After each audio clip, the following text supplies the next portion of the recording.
The reason that I bring all this up is because last week, after we fantasy booked the potential of Jade Cargill in WWE, Scoops got it right again. Sam Stradamus is here. This is why you listen to NotSam Wrestling. This is why you watch every week. Because even if it seems like I'm just making up fantasies off the top of my head, I'm telling you what's going to happen in the future, or at least what should be happening in the future. Rumor reports started buzzing. People found out on Wednesday that Jade Cargill got beat clean at the Rampage tapings by Chris Statlander, and that Jade Cargill may or may not be on her way to WWE. As the week went on, it seemed Jade Cargill is on her way to WWE. And as of this weekend, there were reports that she is heading over to the Performance Center as soon as next week.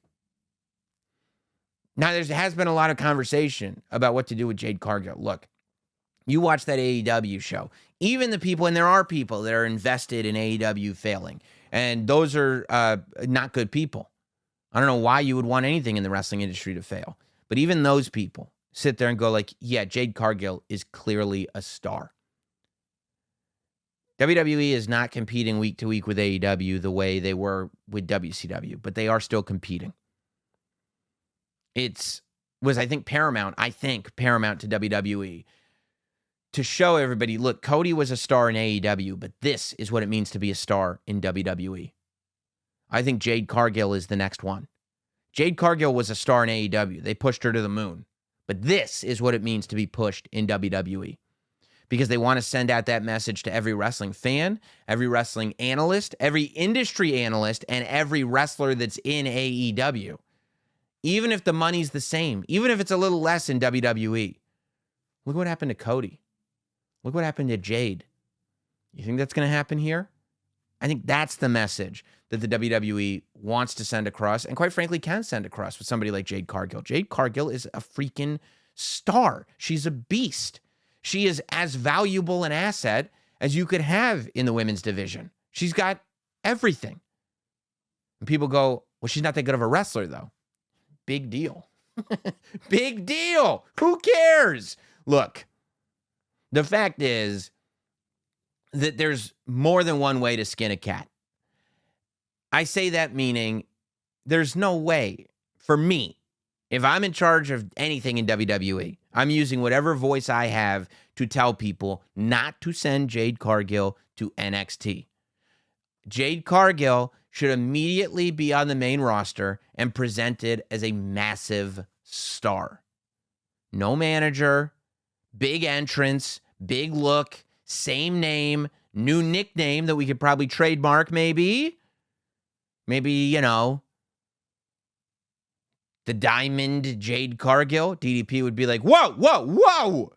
I don't know what you would call her. Maybe that's a different meeting. But bring her in and just have her start destroying people. Put her on a path of rage.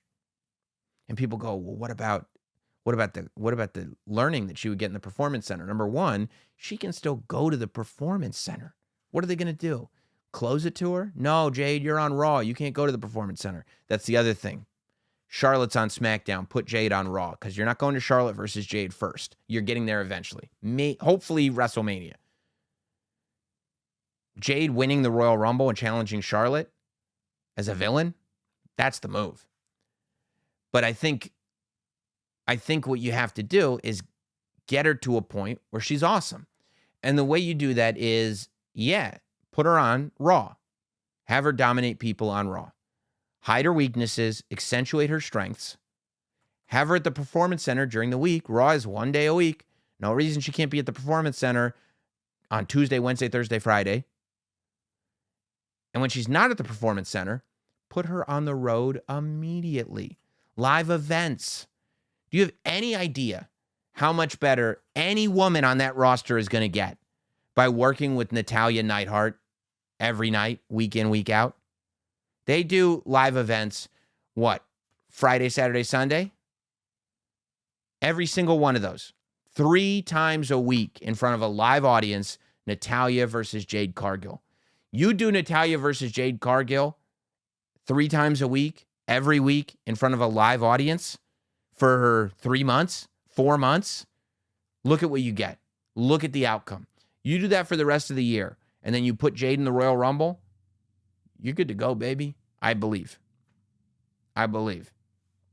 And that's, for me, that's what you have to do.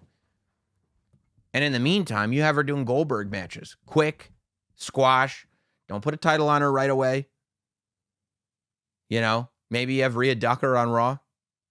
She's a heel, Rhea's a heel. Maybe they can work out something, right? Build up it's not that long till the Royal Rumble anyway. October, November, December. You got 3 months for Rhea to avoid her. You can work that out.